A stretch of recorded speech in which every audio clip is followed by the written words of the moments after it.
주시는 말씀의 은혜를 함께 나누도록 하겠습니다. 오늘 다윗 시리즈 10번째 시간으로 이제 다윗 시리즈가 거의 이제 끝을 향해 달려가고 있는데요. 이 다윗 시리즈 다 마치면 뭐가 있죠? 수능고사 있죠. 다윗 모르는 척 하시는데 다윗 시리즈 수능고사가 있습니다. 벼락치기 하지 마시고 미리미리 준비하시길 바라겠습니다. 오늘 그 10번째 시간으로 Dance Like David, 최고의 하나님께 최선의 예배를 이라는 제목으로 말씀 전하도록 하겠습니다. 오늘 본문 사무엘하 6장의 말씀입니다. 성경 가져오신 분들 사무엘하 6장을 펴시기 바랍니다.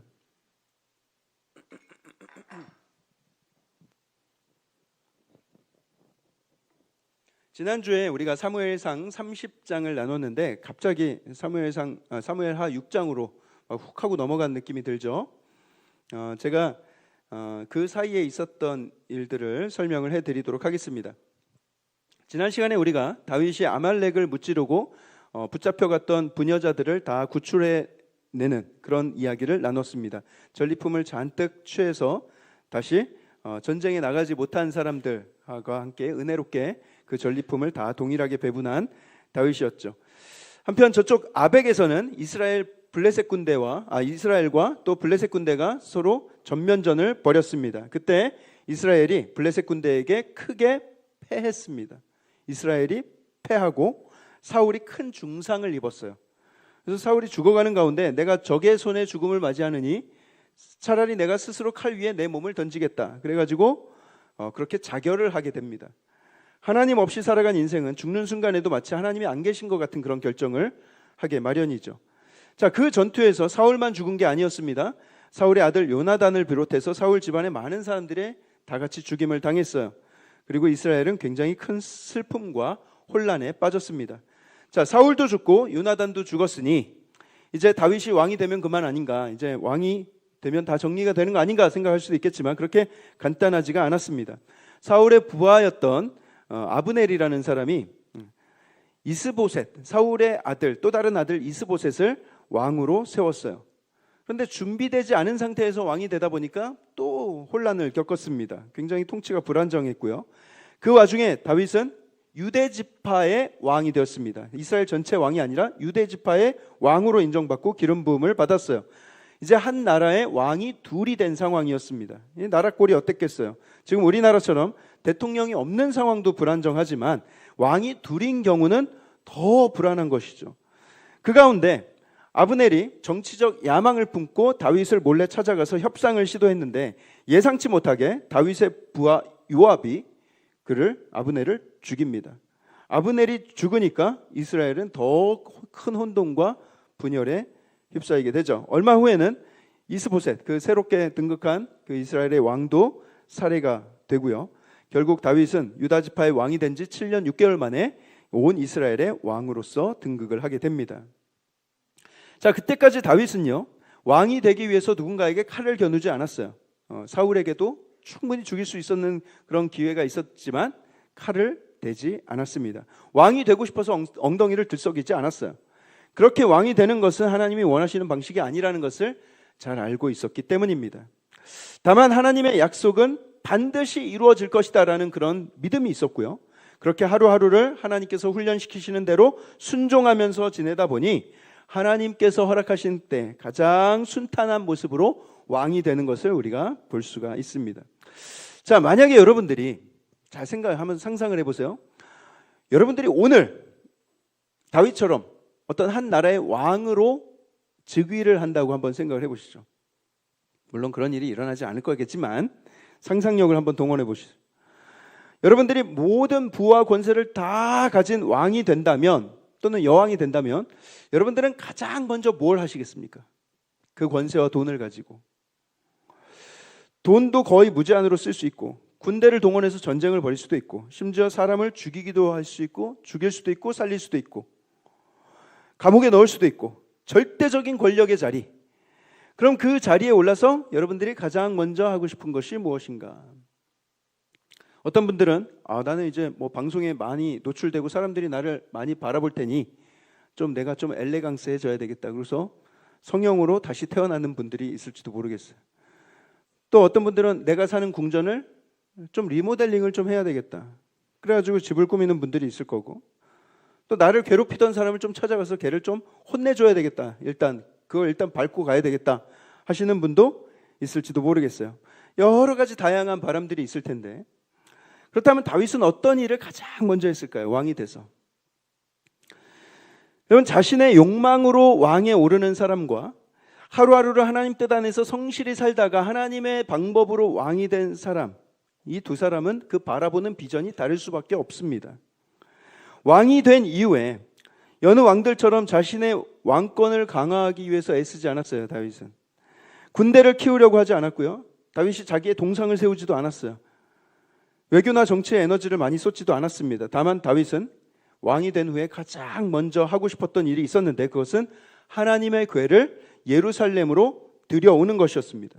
그것이 하나님이 원하시고 바라시는 가장 첫 번째 일이라는 것을 다윗이 잘 알고 있었기 때문이에요. 하나님의 궤를 들여오기 위해서 다윗이 사전 작업을 하는데, 일단 예루살렘 땅을 깨끗하게 정리를 합니다. 그 땅을 차지하고 있었던 여부스 족속들을 다 몰아냈어요.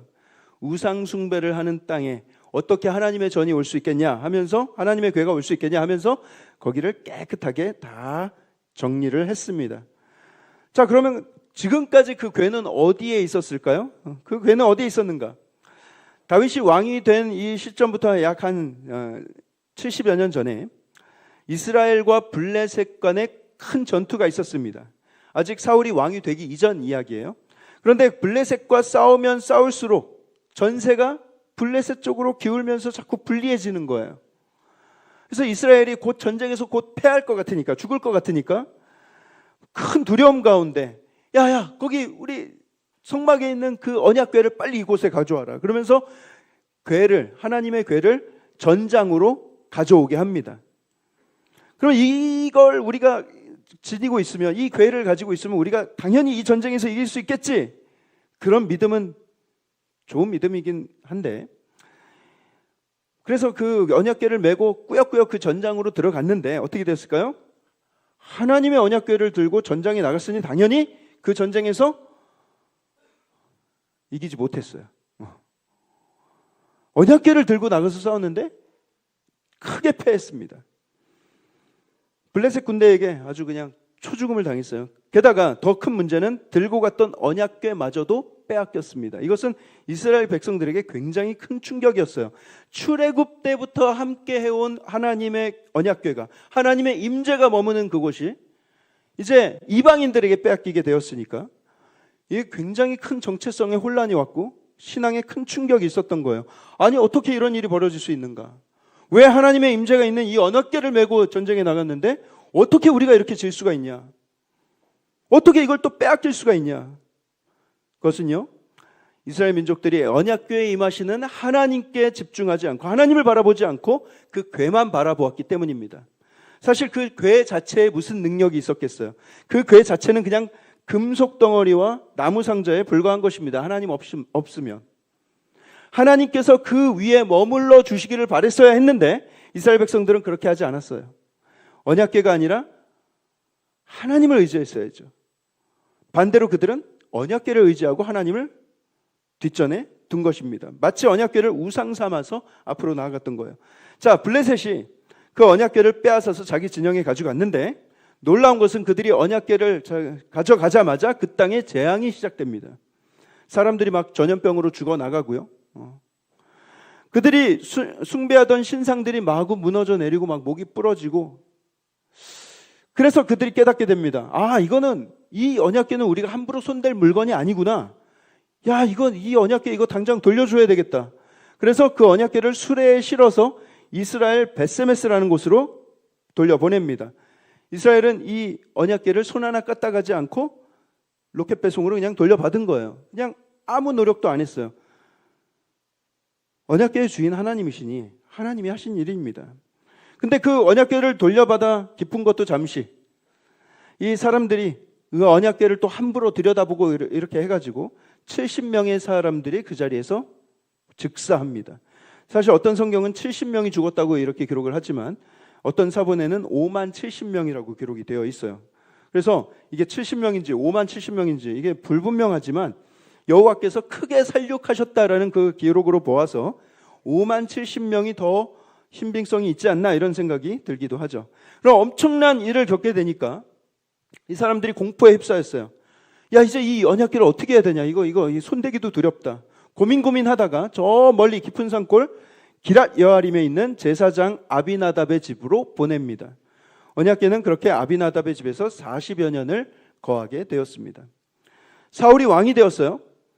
근데 이스라엘 왕으로 40여 년을 통치를 했는데 이 사울이 통치하는 그 40년 동안 단 한 번도 그 언약궤를 찾아올 생각을 하지 않았어요. 사울은 언약궤가 예루살렘으로 들어오는 것, 유다 땅으로 돌아오는 것을 싫어했습니다. 또 두려워했습니다. 왜 두려워했을까요? 왜 싫어했을까요? 하나님의 통치를 받기 싫었어요. 내가 왕인데 내 위에 하나님을 모시면 나 그분 뜻에 따라야 되잖아. 내 마음대로 못하잖아. 그래서 언약궤가 들어오는 것을 싫어했고, 그리고 자기 행동에 하나님께 부끄러운 것이 많아. 그러니까 언약궤 앞으로 나아가기가 두려웠던 거예요. 두렵고 싫고. 여러분, 하나님을 사랑하고 하나님을 늘 겸손한 마음으로 예배하는 그런 왕이었다면 언약궤가 뭐가 두려웠겠어요? 빨리 드리길 원했겠죠.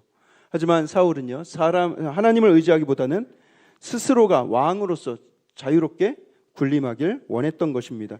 그 불순종이 어떤 비참한 결과를 낳았는지는 여러분들이 잘 알고 계실 거예요. 자, 이제 사울이 죽고 새롭게 왕위에 오른 이 다윗이요, 몇십 년 동안 아무도 찾지 않고 있었던 그 언약궤를 다시 예루살렘으로 들여오길 원했다.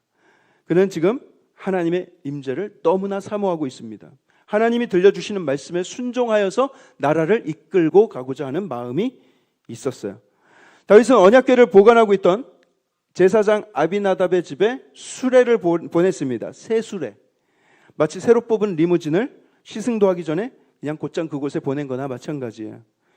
그리고 드디어 아비나답의 집에서 언약궤를 내다가 그 수레 위에 실어서 이렇게 가져오려고 하는데, 그때 아비나답의 아들인 우사가 그 수레를 몰았습니다. 제사장의 아들 우사. 어렸을 때부터 이 궤에 익숙한 사람. 수레를 모는 일을 했어요. 그런데 수레를 끄는 소들이 갑자기 타작마당에 이르러서는 막 날뛰기 시작하는 거예요. 여러분들 놀란소 보신 적 있습니까? 놀란소는 곁에 갈 수도 없어요. 굉장히 위험합니다. 아무도 못 말려요. 그때 소들이 막 날뛰니까 우사가 수레에 실려있던 이 하나님의 궤가 거기서 떨어질까 봐 걱정이 됐어요. 그래서 어떻게 했을까요? 손으로 그것을 붙들었어요. 혹시나 떨어질까 봐 붙들었던 거예요. 떨어지는 것을 붙든 게 아니라 떨어질까 봐 붙들었어요. 걱정돼서. 하지만 하나님께서 그 행동에 진노하셔서 우사를 그 자리에서 쳐서 죽이십니다.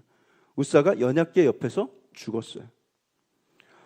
여러분, 이 부분을 이해하기가 쉽지 않습니다. 아니, 하나님 왜 그 사람을 죽이셨지? 그럼 그 언약궤가 막 떨어지려고 하는데 그거 그냥 손 놓고 바라만 봐야 되나?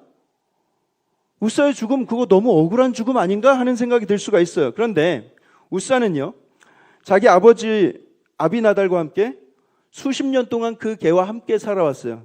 그 궤를 지키면서 지냈죠. 아마 그가 태어나기 전부터 그 집에 궤가 들어와 있었을 거예요. 그래서 어릴 적부터 그 궤를 다루는 일에 아주 익숙해져 있었고, 자기가 그 궤에 대해서는 제일 잘한다 이렇게 생각을 하고 있었을 거예요. 그래서 자기가 관리해야 된다. 내가 이거를 매니지해야 된다. 이런 마음이 있었던 것이죠. 수레가 흔들리는 상황에서 그런 교만한 마음이 표출이 된 것입니다.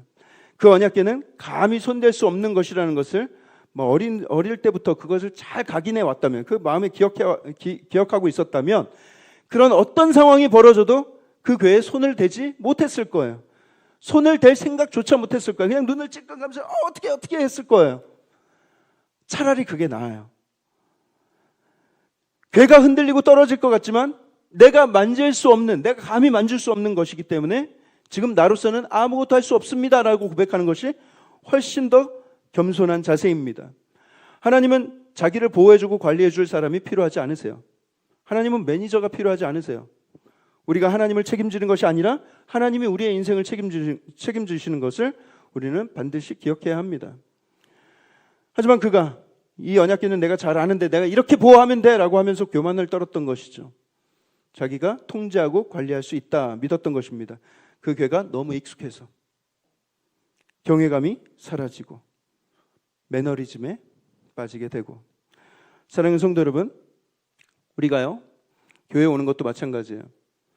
신앙생활 하는 거 너무 익숙해지고 예수의 십자가가 너무 익숙하고 그래서 우리 안에 어떤 예배에 대한 사모함과 하나님에 대한 경외심이 사라지는 것, 여러분 이게 굉장히 위험한 것입니다. 주일이면 의일에 드리는 예배, 어릴 적부터 주일에 나와서 늘 예배를 드리면서 살았기 때문에 오히려 안 드리는 게 어색해. 교회 안 가는 게 어색해. 그래서 나와서 예배를 드리는데 예배의 감격은 하나도 없고 일주일에 꼭 필요한 루틴처럼 이걸 쳐내야지 내가 지난주에 교회를 안 갔더니 그렇게 가는 곳마다 주차장이 꽉꽉 차가지고 한 자리는 꼭 있었는데 교회 열심히 나가야 되겠어. 그래야 하나님이 내 자리를 하나라도 마련해 주시지. 이런 생각이나 하고 있고요.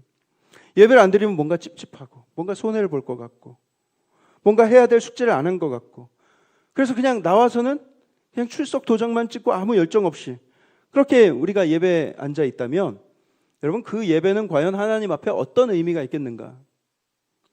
여러분 우리는 예배자로서 하나님께서 나를 어떤 은혜로 구원하셨는지, 나는 어떤 사람이었고 나는 그분께 어떤 은혜를 받았는지, 그분은 어떤 분이신지, 내가 어떤 은혜를 입고 이 자리에 앉아 있는지를 기억할 수 있어야 돼요. 그래서 감사와 찬양이 있어야 되고 우리 마음 가운데 하나님을 향한, 창조주 하나님을 향한 두려움과 경외심을 가지고 있어야 돼요. 그렇게 예배에 임해야 하는 것입니다. 그 열정이 사라지면 우리 예배는 아무 의미가 없어요. 교회 좌석 채우는 것이 여러분 무슨 의미가 있겠습니까? 무슨 큰 의미가 있겠어요? 하나님을 경외하는 마음 없이 드리는 예배를 과연 하나님이 기뻐 받으시겠는가? 언약궤를 옮긴 사람도 오랜 익숙함 가운데 말씀에 기록된 지시대로 민수기에 자세히 설명된 지시 있었는데도 불구하고 언약궤는 내가 더 잘 알아 하면서 황소 수레를 이용했어요. 원래 사람이 매야 되는데 황소 수레에 실었어요. 나름 고가의 리무진 같은 개념이죠. 사람이 메고 걷는 것보다 훨씬 더 효율적이고 편하고 멋있고, 하지만 그것은 성경에 기록된 거룩의 본질을 철저히 무시하는 것이었어요. 자기 인간적인 방법, 인간적인 효과론, 방법론을 따르는 것이었습니다. 인간의 교만이죠. 오늘날 우리의 예배가 거룩함의 본질을 잃어가고 인간의 교만으로, 인간의 생각으로, 인간의 편의와 익숙함을 따라서 계속해서 이렇게 변해간다면 아무리 겉으로 보기에 화려한 예배라고 아무리 우리가 즐거워한다고 해도 과연 그것이 하나님이 기뻐하실 만한 예배인가는 또 다른 문제라는 거예요. 지난주에 우리가 다윗의 인생이 컨트롤 알트 딜리트 해가면서 리셋된 인생을 살았다고 하지 않았습니까?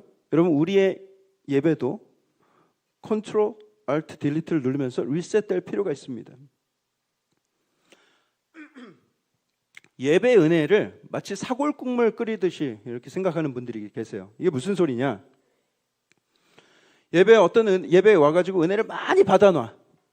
그리고 오늘 먹고 오늘 이 은혜를 누리고 다음에 누릴 은혜도 조금 남겨놓고 먹고 또 그 다음에 남으면 또 끓여 먹고 한번 경험한 은혜를 아껴뒀다 또 쓰고 또 쓰고 또 꺼내 쓰고. 여러분 우리가 그렇게 살아갈 것이 아니라 어제 주신 은혜를 기억하고 그렇다면 오늘은 또 다른 은혜를 주시겠지 기대하는 마음으로 살아야 합니다. 매일매일 간구하고 매일매일 새로운 오늘의 은혜를 기대하면서 살아가야 하는 거예요. 내일이 되면 또 내일의 더 큰 은혜를 기대할 수 있어야 되는 것입니다. 우리 시흥 동산교회 성도님들은 매일 다시 하나님의 은혜를 새롭게 경험하게 됩니다. 매일 리뉴가 일어나는 그런 인생이 되기를 주님의 이름으로 축복합니다.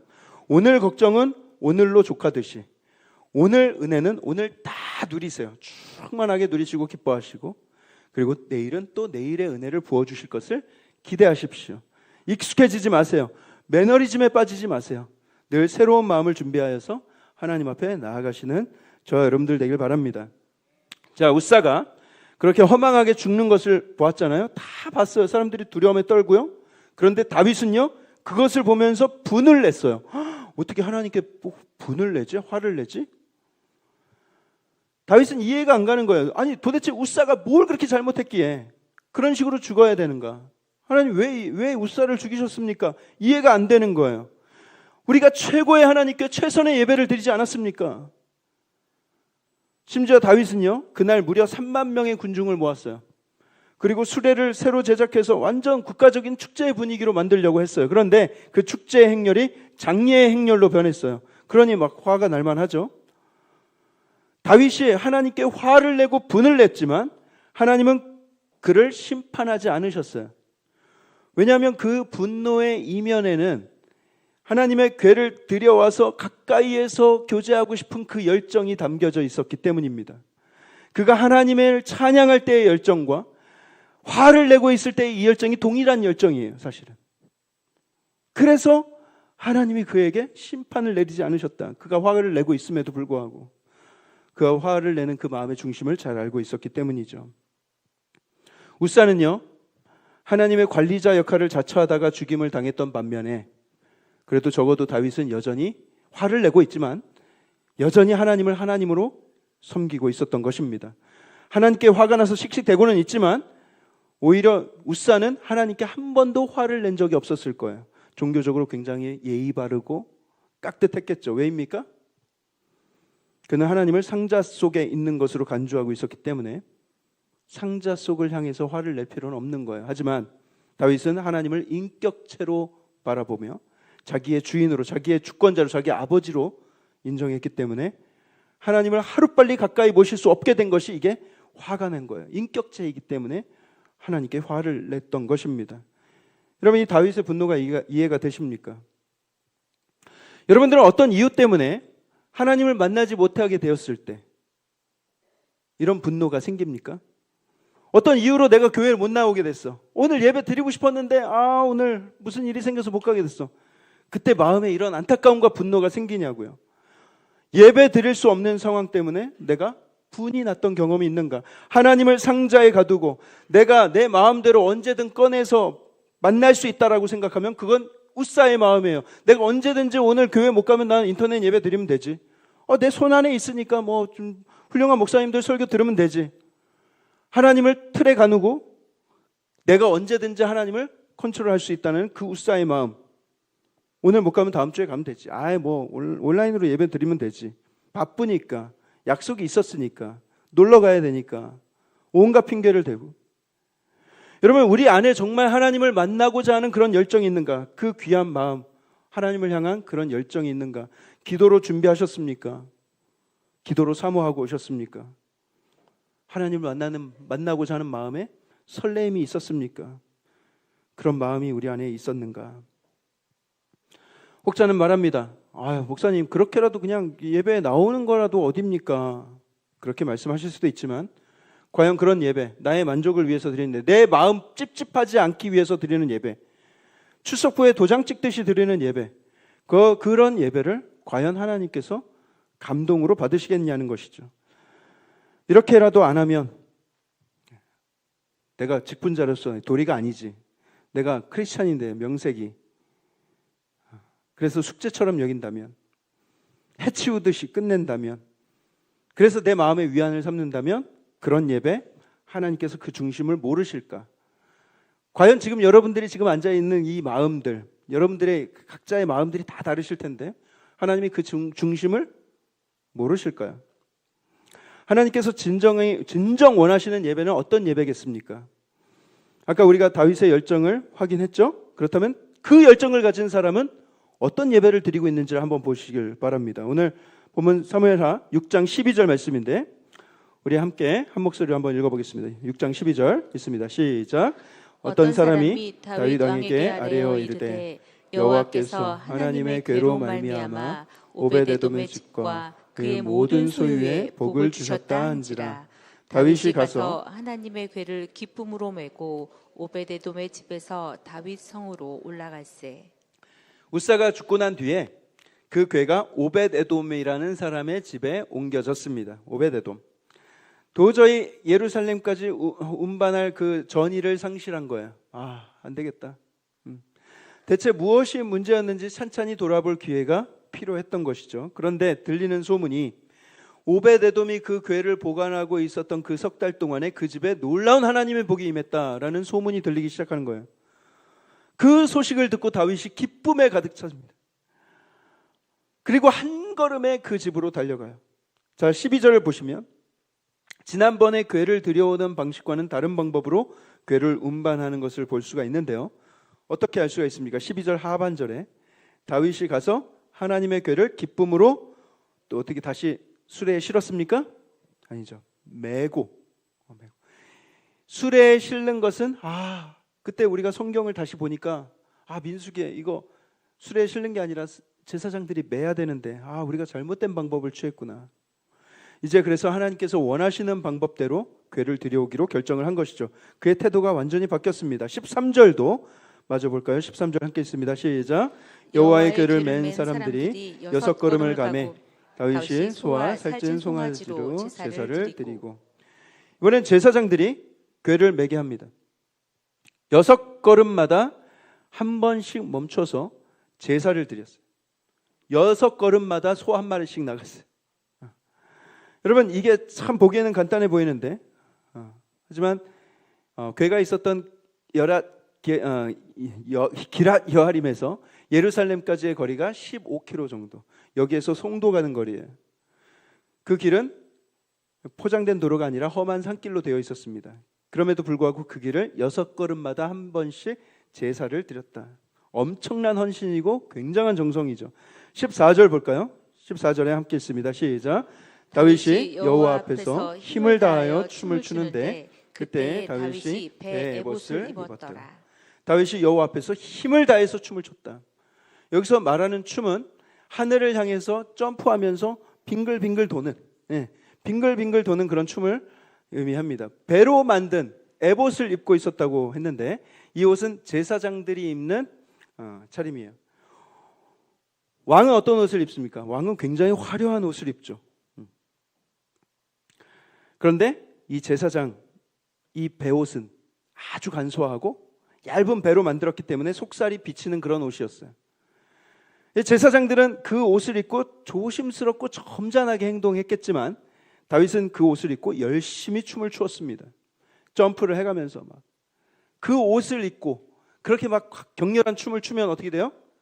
본의 아니게 노출이 있을 수 있었어요. 하지만 다윗은 전혀 개의치 않았다. 다윗은 준비했던 다른 제물들과 더불어서 자기 자신도 하나님 앞에 제물로 드려지길 원했던 거예요.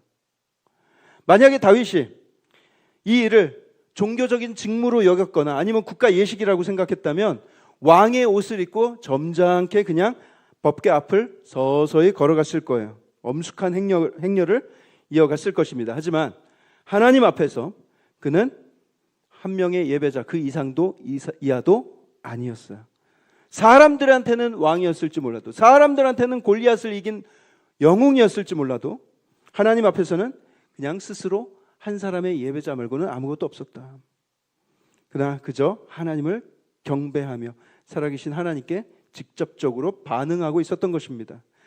사랑하는 성도 여러분, 우리가요 살아가면서 기본적으로 자기 자신에게 향한 집착이 있어요. 자기 스스로의 모습에 대한 뿌리 깊고 아주 고질적인 그런 집착이 있는데 그것은 하나님 앞에서 의도적으로 내가 깨려고 노력하지 않으면 하나님 앞에서도 가면을 쓰고 하나님 앞에서도 거드름을 피우게 되는 경우가 상당합니다. 하나님을 막 틀에 가두고 내가 편한 모습, 내가 비춰지고 싶은 모습으로 그 앞에서 근엄한 척을 한다는 거예요. 하지만 그런 마음을 하나님께서 모르시겠는가? 그 중심을 모르시겠는가? 하나님 앞에서 스스로 왕된 모습들을 다 내려 실제로 다윗이 진짜 실제 왕이었다 하더라도 그 모습까지도 다 내려놓고 하나님 앞에서 온전히 한 사람의 예배자로서 춤추고 찬양하던 그 다윗의 모습, 하나님께서 그 모습을 기뻐 받으셨다. 얼마 전에 제가 답답한 마음에 어떤 권사님한테 좀 물어봤어요. 아니 어떻게 설교 시간에 우리 성도님들은 이렇게까지 반응이 없냐? 왜도 뭐 웃긴 이야기를 해도 막 억지로 막 참고 있는 것 같은. 이거 봐요, 안 웃잖아. 웃음소리가 들리지 않고 대답도 잘 안 해. 아멘 소리도 잘 없고. 그래서 제가 권사님 왜 제가 설교할 때 왜 이렇게 반응들이 이렇게 시원찮을까요? 이렇게 물었더니만 이 권사님 말씀이 나는 너무 웃고 싶은데 다들 웃지 않는 조용한 분위기다 보니 잘 못 웃겠더라는 거예요. 언제 이분이 한번 까르르 까르르 웃었는데 까르르 까르르 웃는데 옆에 사람이 자기를 좀 이상하게 이렇게 좀 쳐다보더라는 거예요. 그래서 그 뒤로는 더 못 웃겠더라, 이런 말씀을 하는 것을 들었어요. 일단 그 이상하게 이렇게 쳐다보신 분 회개하시길 바라겠고요. 앞으로는 여러분 좀 같이 좀 웃으세요. 예. 안 웃긴데 웃으라고 막 억지로 웃으라고 웃음을 강요하는 것은 아니에요. 웃길 때 웃으시라는 거예요. 그리고 찬양할 때도 그렇고 설교할 때 반응도 그렇고, 여러분 예배는 하나님과의 끊임없는 교감입니다. 하나님께 집중하는 거예요. 어떤 루틴이나 과제를 하러 오신 게 아니에요. 그러니 여러분 마음 문을 활짝 여시고 하나님께 집중하면서 하나님께 솔직한 감정 표현을 해가면서 예배를 드리세요. 그 하나님 기뻐하신다는 거죠. 여러분 우리 곽정자 권사님 여기 앉아 계신데, 곽정자 권사님 예배, 이제 곽정자 권사님 여기 앞에야, 여기에서 예배를 드려. 사람들이 좀 볼 수 있게 곽정자 권사님 예배 드리는 거 뒤에 이렇게 뒤에서 보고 있으면 그 예배 드리는 모습만으로도 은혜가 돼요. 진짜 다윗처럼 춤을 추세요. 그런 모습. 하나님이 어찌 그 예배를 기뻐받지 않으시겠는가? 오늘날 정형화되고 형식화되어가는 이 예배들 사이에서 하나님은 영과 진리로 예배하는 바로 그 한 사람의 예배자를 찾으십니다. 그 한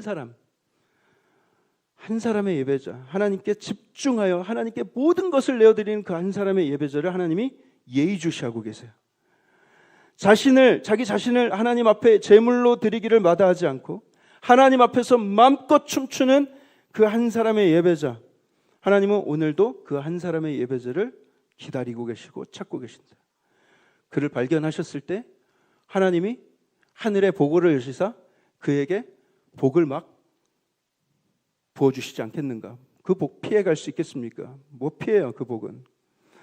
오늘 이 예배에 함께 하고 있는 저와 여러분들이 다윗과 같이 하나님의 눈에 띄는 그 한 사람의 예배자가 되기를 주님의 이름으로 축복합니다.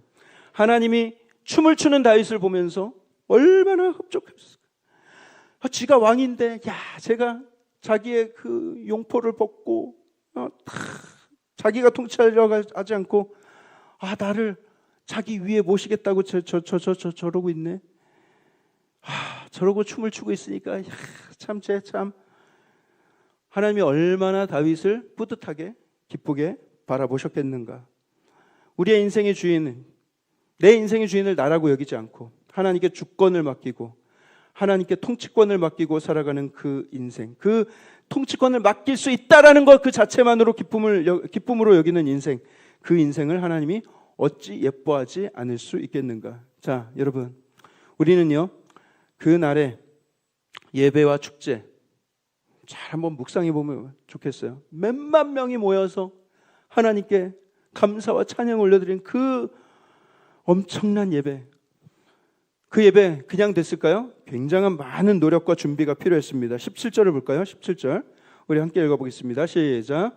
여호와의 궤를 메고 들어가서 다윗이 그것을 위하여 친 장막 가운데 그 준비한 자리에 그것을 두매 다윗이 번제와 화목제를 여호와 앞에 드리니라.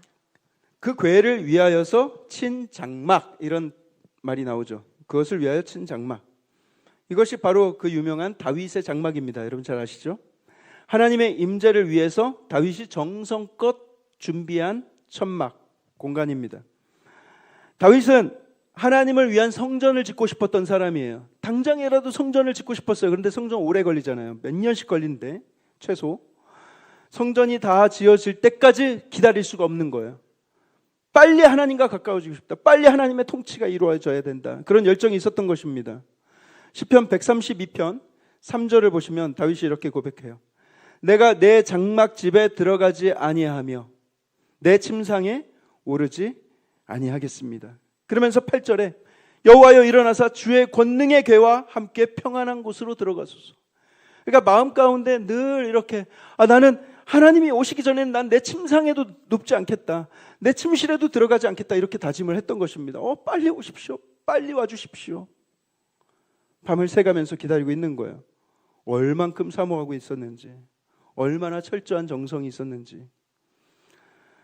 우리는 하나님을 초대하고 맞이할 준비가 되어 있어야 합니다.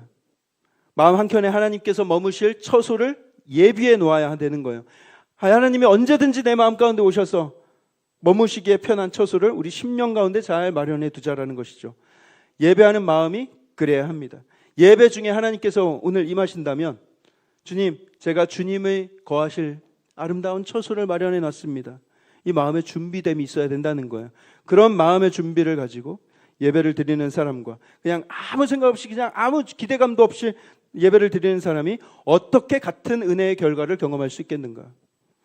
자, 다윗과 온 백성이 축제 분위기에 젖어 있었던 그때 오직 한 사람만큼은 그 축제를 온전히 즐기지 못하고 있었어요. 누구입니까? 다윗의 아내 미갈이라는 여인이에요. 이름이 미갈이에요. 미갈.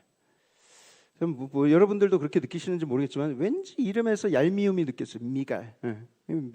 저만 그런가요? 15절과 16절을 보겠습니다. 15절, 16절 함께 있습니다. 시작. 다윗과 온 이스라엘 족속이 즐거이 환호하며 나팔을 불고 여호와의 궤를 메어오니라. 여호와의 궤가 다윗성으로 들어올 때에 사울의 딸 미갈이 창으로 내다보다가 다윗 왕이 여호와 앞에 뛰누며 춤추는 것을 보고 심중에 그를 업신여기니라. 자, 다른 사람들은 온 이스라엘 족속 15절에 온 이스라엘 족속이 즐거이 환호하면서 밖에 나가서 나팔 불고 춤추고 하는데 그 은혜의 자리에 들어가지 못하고 멀리에서 창문으로 멀찌감치 지켜보던 사람이 한 사람 있었어요. 미갈입니다. 하나님과 그 은혜의 그 간극이 있었던 거예요. 멀리 창문 너머로 본다는 거예요. 이 창문이 상징하는 게 있어요. 여러분, 들어가지 못하고 멀리에서 바라보고 있었다. 여러분, 우리도 은혜의 자리에 직접 들어가지 못하고 멀리에서 이렇게 은혜 받는 거 바라보는 사람들이 있어요. 평생 그런 식으로 신앙생활하는 분들이 계세요. 너무 안타깝습니다. 은혜의 자리로 직접 들어오셔야죠. 은혜가 부어지는 곳에 적극적으로 참석하셔야 합니다. 미갈이요, 이 남편 다윗이 자기 왕인데, 나는 왕비인데, 이 남편이 야시시한 옷을 입고 막 춤을 추고 있으니까 심중에 그를 업신여겼습니다. 우습게 보고 흉봤다는 뜻이에요. 저 남편 진짜 좀 체신을 좀 지키지. 하지만 다윗은 지금 오직 하나님께만 집중하고 있는 중이죠. 게다가 온 이스라엘이 함께 하나님께 집중하면서 춤추고 있으니까 문제될 게 없었어요. 하지만 미갈은 하나님께 대한 관심은 온데간데 없고 오직 자기 남편, 여자들 앞에서 노출되면 안 되는데 아슬아슬 그러고 있었던 거예요. 그러고는 아니나 다를까 집에 들어온 남편에게 한마디 합니다. 20절 우리 함께 읽습니다. 20절 시작. 다윗이 자기의 가족에게 축복하러 돌아오매 사울의 딸 미갈이 나와서 다윗을 맞으며 이르되 이스라엘 왕이 오늘 어떻게 영화로우신지 방탕한 자가 염치 없이 자기의 몸을 드러내는 것처럼 오늘 그의 신복의 계집 중 몸을 드러내셨도다 하니. 네. 여러분, 제가 이 부분을 묵상하면서 미갈의 말투가 어떠했을까를 한번 잘 묵상해 봤어요. 이 대사는요, 여러분들이 지금 읽으신 것처럼 국어책 읽듯이 그렇게 감흥 없이 읽으면 이게 감동이 없어요.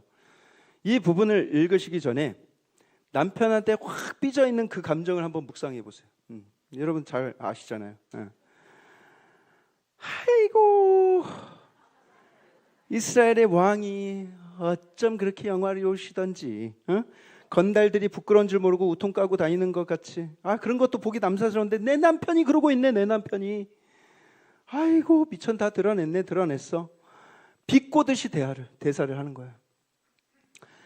방금 읽은 20절 첫머리에 다윗이 무엇을 하러 왔다고 기록하고 있습니까? 가족에게 뭐하러? 축복하러 왔어요. 가족을 축복하러 왔어요. 기쁜 마음을 가지고. 그런데 그 남편한테 아이고 박진영 나셨네. 박진영 나셨어. 이렇게 말을 하면 남편 마음이 상할까요? 안 상할까요? 그뿐만이 아니죠. 방탕한 자가 염치 없이 자기 몸을 드러냈다. 이런 표현을 쓰고 있습니다. 방탕한 자, 음란한 사람 취급하고 있어요. 그러니까 한번 말이 엇나가기 시작하니까 막 그냥 감정이 막 걷잡을 수 없이 막 입으로 다 쏘아 나가는 것이죠. 거기서 멈췄으면 하는데 한마디 더 나가죠. 신복의 계집종의 눈앞에서 몸을 드러냈다. 여러분 이게 사실입니까? 다윗이 여종들 앞에서 춤을 춘 겁니까? 여종들 만족시키려고? 아니죠. 하나님 앞에서 추었던 것이죠. 이 말은 다윗을 그냥 수치스럽게 만들기 위해서 하는 말이에요. 여러분 이런 예상치 못한 공격을 받은 다윗, 막 은혜 받고 기쁨 가운데 가족을 축복하러 올라갔는데 이 말을 들었을 때 기분이 어땠을까요? 김이 팍 새는 거예요. 축복이고 뭐고 김이 팍 새버려요. 여러분 꼭 그럴 때 있지 않습니까? 오늘 은혜 받았어. 은혜 받았어. 집에 기쁜 마음으로 갔는데 가까운 가족, 내 아내나 남편이 초치는 소리, 이상한 소리를 해가지고 김을 팍 세게 만드는 경우 많이 경험하지 않습니까? 왜 그런 일이 그렇게 자주 벌어질까요? 왜 그렇습니까? 사탄이 우리 은혜 받는 거 되게 싫어해서 그래요. 은혜가 유지되는 거 싫어해서 계속 그렇게 공격을 하는 것입니다. 여러분 우리가 다 그런 연약함이 있는 거예요. 그러니까 우리는 은혜로 더 충만해져야 돼요. 말씀으로 더 충만해지고. 미갈이 여러분 정말 나쁜 여자라서 이런 말을 했겠습니까? 우리가 늘 다윗으로 우리 스스로를 묵상하기 원하지만 사실 우리 안에도 미갈이 있다. 우리는 다 다윗 같죠. 난 읽으면 난 다 다윗처럼 느껴지죠. 하지만 우리 안에 미갈의 모습도 많이 있습니다. 입장 바꿔서 생각해 보세요. 여러분들의 남편이 속이 훤히 다 보이는 그런 망사 옷을 입고, 박진영 입는 그런 망사 옷을 입고 하나님 찬양한답시고 맨 앞줄에 앉아가지고 막 그러고 있으면, 막 보일락 말락 그러고 있으면 여러분 신경 안 쓸 아내분이 여기 이 자리에 한 분이라도 계세요? 저 인간이 지금 제정신인가 이런 생각 안 들겠어요? 그 남편이 집에 왔을 때 나는 한마디도 안 하고 난 그냥 넘어갈 수 있다 하시는 분 계실까요? 여러분 우리 안에 다 미갈의 마음이 있는 거예요. 하지만 아내들이요, 그럼에도 불구하고 지혜롭게 말할 수 있어야 합니다. 지혜롭게 분위기를 보고 센스 있게 말할 수 있어야 돼요.